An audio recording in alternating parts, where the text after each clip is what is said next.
3h, il doit être 3h20 du matin. J'ai le droit à 25 minutes 29. Ok. Bonjour à tous mes abonnés, aux frères et sœurs et aux amis. Je bénis, mon rabbi, je te bénis, ainsi que ma dragonnette, dont Missionville, Philippe, et dont Olner, enfin tous les frères et sœurs. Voilà, dont Mich t'a envoyé ma vidéo dès qu'elle était prête. Toi et mon rabbi, vous avez été privilégiés de recevoir directement ma vidéo avant qu'elle soit lue sur YouTube. Enfin, je dis privilège, voilà, c'est... Voilà. Ouais. Ouais, je sais que tu m'as entendu, hein, ma grande, j'avais mal accroché mon téléphone, mais c'est pas grave. Hein, je t'expliquerai plus tard qu'est-ce que j'ai fait. Bon, vas-y.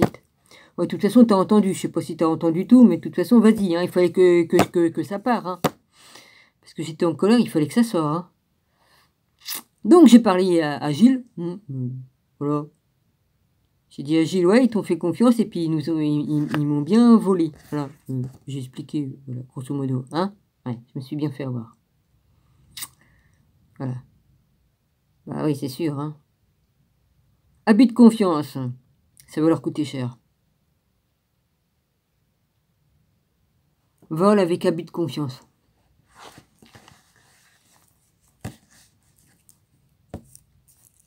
J'ai pris la liberté de les maudire. Ouais, j'ai le droit. J'ai le droit de les maudire parce que là, franchement, ma propre famille me faire ça. Putain, remarque, je suis pas la seule qui se fait avoir par sa propre famille. Ah, punaise. Eh. Gilles m'avait bien dit, tu donnes pas les papiers, celles-là, tu les gardes, tu donnes pas. Ah, j'ai fait confiance. Trop gentille, trop bonne, je fais confiance. Eh ben, voilà. Ça s'appelle même plus une enculade, ça s'appelle une triculade. Ouais. Oh putain, fallait la sortir celle-là. Ouais. Ça va leur coûter cher. S'il faut que je paye à un juge ou un avocat, je vais payer. Je vais ressortir du pognon, tant pis. Mais je risque de récupérer ce qu'on m'a volé. Ouais. C'est grave ce qu'ils ont fait. C'est grave. De toute façon, cette histoire de testament qu'on me rend une photocopie, c'est pas normal. Hein, le notaire, il avait fait une photocopie, il avait barré ce que Gilles avait marqué en bas en plus, hein, il avait marqué une phrase. Je vous montrerai la photocopie, de toute façon, je l'ai. Je vous montrerai peut-être ou pas. Pour certains, je peux la montrer en privé. Ouais. Bravo Dominique, championne du monde pour te faire avoir. Allez. Ouais. Oh, bah, j'ai eu le droit avec ma soeur, enfin ma demi-sœur, elle est à moitié américaine. Elle a entubé mon frère et moi, sur l'héritage de ma mère, sur l'héritage de mon père, enfin qui n'était pas mon père, mais quand même, je porte son nom, hein. J'avais des droits.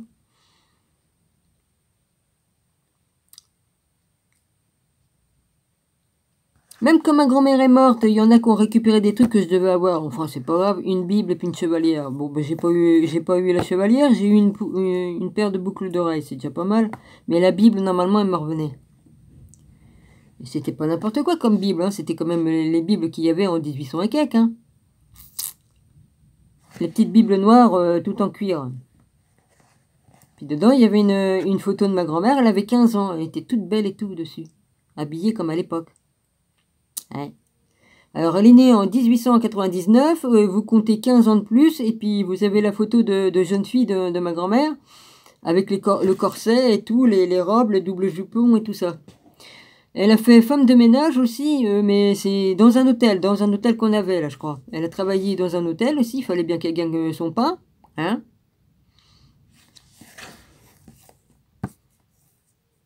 Ouais, elle a fait beaucoup de choses, elle a fait de la couture, elle a fait tout un tas de trucs. De toute façon, à cette époque-là, les femmes, elle n'avait pas d'autre choix. Mon grand-père, il allait travailler à Terre-Neuve, et puis il revenait, il bouffait toute sa paille avec les putes, et puis l'alcool. Ouais. Elle n'a pas été heureuse, ma grand-mère. Elle aurait mieux fait de rester dans la bourgeoisie où elle était. Elle était de descendance de bourgeoisie. C'était pas n'importe qui. Il a fallu qu'elle s'emmouracher d'un matelot. Hein? Encore, elle aurait pris un capitaine de bateau. Dans cette famille-là, ils étaient armateurs à l'origine. Ils ont tout perdu en 1914-1918. Ils ont tout perdu à cause de la guerre. Leurs bateaux ont été réquisitionnés pour les trucs de guerre. Puis ils ont tout perdu. Ils ont tout perdu. Voilà. De bourgeois, ils sont devenus... ma grand-mère, elle avait qu'à pas épouser un simple marin. Un marin. Allez, c'est bon quoi. Elle l'a payé cher. Pour la vie de misère qu'elle a eue, ouais. Fallait qu'elle travaille comme une malade pour pouvoir élever ses gosses qui faisaient un enfant à chaque fois qu'il revenait. Hop, un bébé tout de suite. Elle était à peine revenue des couches. Hein? Toutes les 9 mois, vas-y, fuite. Ouais, elle revenait toutes les 9 mois, je crois, de Terre-Neuve. Et ouais, c'était pas facile la vie à cette époque-là. C'est bien à peine d'avoir un frère archevêque et puis de finir comme ça. Enfin bon. C'était l'amour vache entre eux quand même, hein, la vache. Hein. Enfin, plutôt lui. Hein. Enfin, je me rappelle. Hein, oh la vache. Je m'en souviens. Le grand-père qui court sa grand-mère avec un bâton à la main ou je sais pas quoi. Oh là là. Ce serait cru dans un film.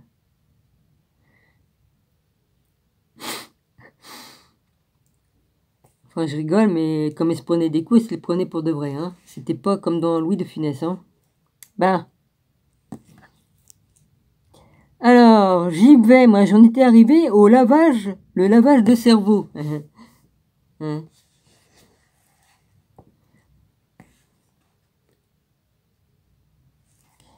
Je suis obligée d'être habillée comme ça parce que je peux pas mettre de chauffage. Hein. J'ai des problèmes avec mon truc. Et puis, l'autre, il me refroidit. Mais bon. Il s'en est repris à sa chienne, évidemment, encore, là. Et pour essayer de la débusquer de tous les meubles que c'est qu'elle se cache, il prend il prend bien le manche à balai. Je te confirme, Domi. Ouais, t'as vu juste. Bon alors, de façon parallèle aux techniques de mortification corporelle, il existe quelque chose de beaucoup plus subtil, le lavage de cerveau. Qui n'est rien d'autre qu'une technique sophistiquée de mortification psychologique qui, dans ce cas, permet de parvenir à une conversion manipulée. Le recrutement d'individus répond à ce que l'on a appelé la prosélytisme sectaire. Le prosélytisme sectaire. Les jeunes aussi bien que les adultes qui n'ont pas de base solide, surtout psychologique, sont en proie facile à ce genre de technique, qui généralement consiste en un dangereux cocktail d'affectif et de culpabilité. Ouais, bon. Ils sont des pervers narcissiques, ces gens-là, hein? Ah, un coup, ah, ça va ma chérie, ah, comme t'es gentil. Ah. Et puis le lendemain, espèce de... ils disent des gros mots, ils insultent. Oh, bah tu sais ma chérie, c'est pas de ma faute, hein, j'étais en colère. Oh, bah c'est pas grave. Hein. C'est comme les gens qui tapent leur femme. Le lendemain, ils leur disent, oh, bah non ma chérie, tu sais, j'étais en colère, faut pas m'en vouloir. Hein. Puis ils remettent ça, et puis ils remettent ça. C'est à peu près le même truc, hein, même système. Ouais. Alors, on y va, hein, facile de technique d'affectif. Cela commence habituellement par un dialogue positif qui lentement et presque imperceptiblement acquiert les caractéristiques d'un véritable contrôle mental avec usage de techniques de changement abusif de conduite. C'est pervers narcissique. Dès que les jeunes intègrent des groupes, un tuteur ou une tutrice est chargé d'obtenir des informations sur sa vie familiale.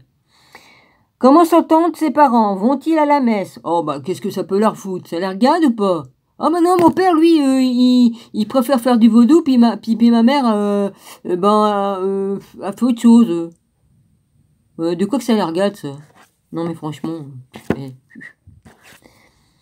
Alors... Vont-ils à la messe, etc. Une fois par semaine, il y a un sermon généralement fait par le curé, mais il peut aussi être prononcé par le tuteur ou la tutrice.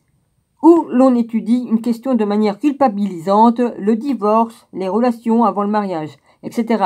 À partir d'entretiens individuels entre le directeur et les enfants, le directeur va encourager une dépendance psychologique à ce genre de conversations qui ont pour objectif de générer une crise de vocation chez le jeune. L'isolation joue un rôle fondamental dans cette étape puisque l'élimination de l'information et l'influence externe, famille, moyenne de communication qui pourrait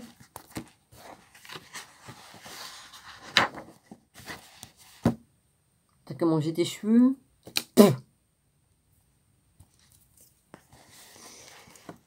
Qui pourrait rompre le processus d'assimilation de sentiments, d'attitudes et de modèles de conduite en ce qui facilite le contrôle du processus rationnel de la pensée. C'est l'isolement qui rend possible l'intégration du contenu mentaux sectaire. Comment se produit cet isolement? Il existe plusieurs variantes. Les retraites spirituelles sont parmi les plus habituelles et effectives, parce que l'aspirant demeure dans le silence pendant plusieurs jours, attentif aux discussions dans une résidence ou un chalet isolé. D'un autre côté, on exerce une censure drastique sur les livres que l'aspirant peut lire.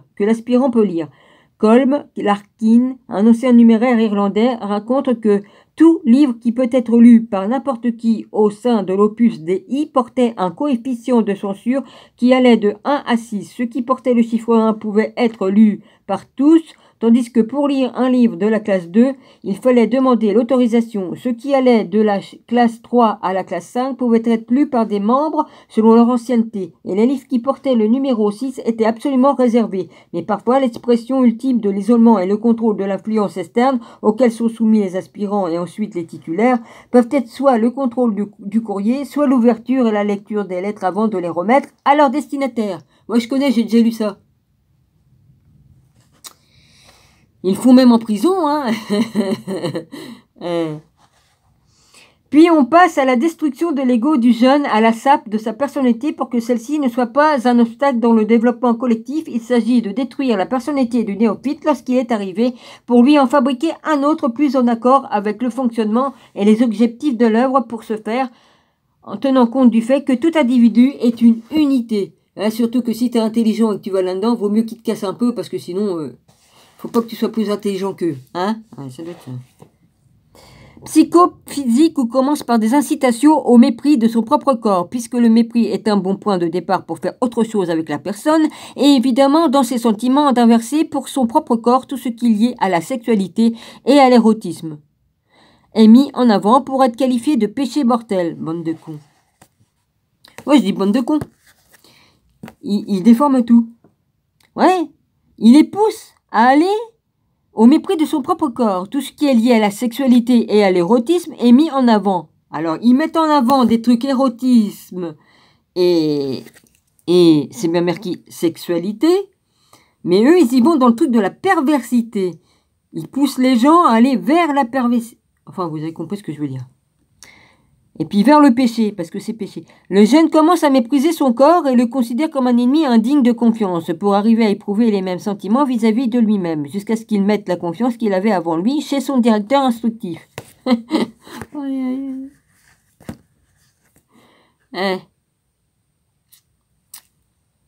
Évidemment, avec une personnalité déjà aussi détruite, la confiance mise dans le supérieur est totale, absolue. Bah évidemment.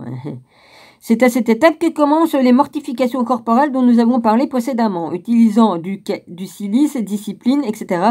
et que le néophyte accepte pour obtenir le salut dont on parle tant. Seul Jésus donne le salut. Bah oui. T'es sauvé par ta foi en Jésus-Christ et il te sauve déjà comme il a racheté nos péchés déjà à la croix.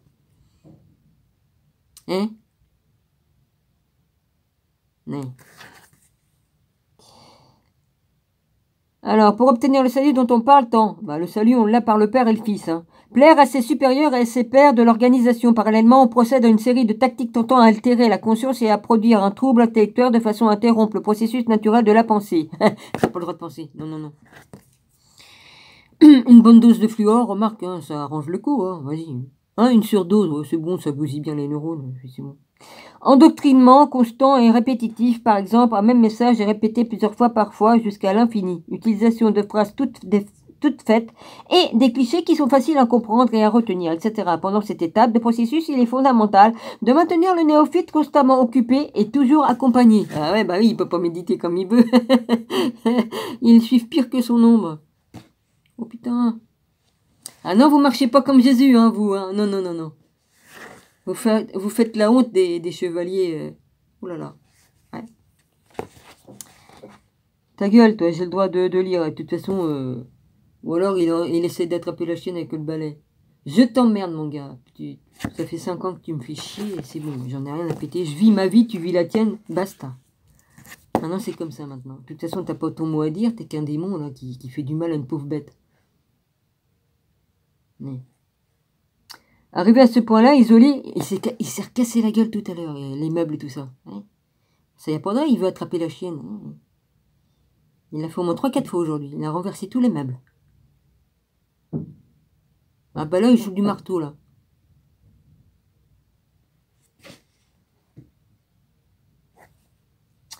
Arrivé à ce point-là, isolé, puni dans son corps et dans son âme, bombardé de consignes toujours actifs et jamais seul, c'est le peu qui reste. Ouais, il est en train d'ouvrir des trucs, ça fait des grands courants d'air.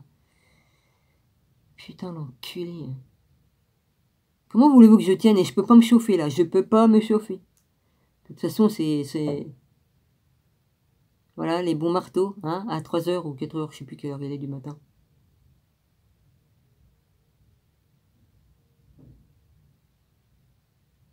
Ouais, tu ferais pas mal de te le mettre sur la gueule, ton marteau qui se détache, et puis c'est bon, tu ferais dodo comme ça. Ouais, vas-y, me fais chier.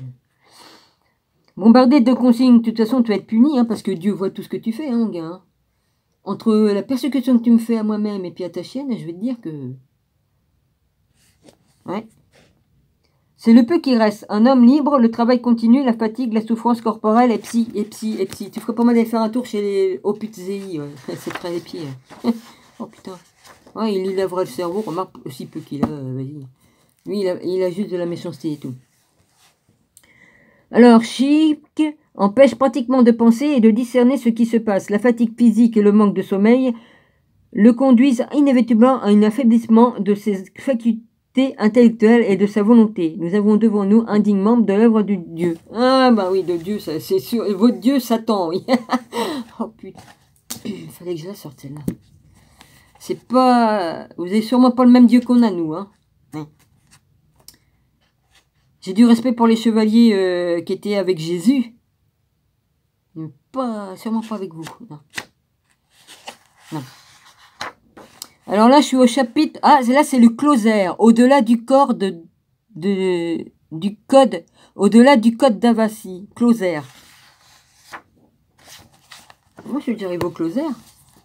Alors, closaire. Ce closaire a été élaboré selon le critère suivant. Quelques-uns des mots font partie du corps principal de cet ouvrage, mais ils sont peu développés. C'est la raison pour laquelle ce closaire donne quelques explications supplémentaires. Par exemple, Asmodée. Sol un invictu. Par ailleurs, certains mots sont brièvement expliqués parce qu'ils sont bien développés par l'auteur. Par exemple, le culte à la déesse Marie, à la déesse. Après, c'est marqué Marie-Madeleine, mérovingien. Enfin, certains termes n'apparaissent pas dans cet ouvrage, mais ils sont mentionnés dans le code d'Avassi. Ils sont donc plus amplement développés dans ce glossaire alphabet hébreu tarot. Alphabet hébreu. L'hébreu est une langue sémitique adoptée à l'origine par les Israélites lorsqu'ils ont pris possession de la terre de Chanaan, ou de Canaan qu'on dit, Chanaan, l'ouest du Jourdain. À l'ouest du Jourdain, en Palestine, cette lettre, en plus d'avoir une très jolie forme, présente des significations très profondes, non seulement dans chacune d'elles, mais aussi au niveau de leur combinaison. Pour former les mots, chacune d'elles a une valeur numérique qui aide à kabbalister, réaliser des précieuses interprétations. Voici une brève explication pour chacune de ces lettres, sa valeur numérique et sa signification. Aleph, première lettre de l'alphabet hébreu, sa valeur arithmologique est le 1. Et elle symbolise la force divine pénétrante qui se révélera dans l'acte créateur en découvrant la naissance de différentes lettres. Beth, seconde lettre, sa valeur est le 2, correspond au deuxième jour de la Genèse lorsque Dieu sépara les eaux. Jimel ou Gemel, je sais pas, G-I-M-E-L. Troisième lettre, sa valeur est le 3, symbole de mouvement de l'homme sur son chemin depuis son ontologie jusqu'à son eschatologie. Dalet, D-A-L-E-T. Quatrième lettre, sa valeur est le 4, symbole de pause, de preuve et de prison. H-E, cinquième lettre de valeur 5, c'est la vie exprimée dans le souffle. Ah oui. Vav, W-A-W. Sixième lettre de valeur 6 représente quelque chose de complet et de déterminé, puisque le monde a été créé en 6 jours. Zayin. Septième lettre de valeur 7 symbolise les valeurs spirituelles qui sont la finalité du monde.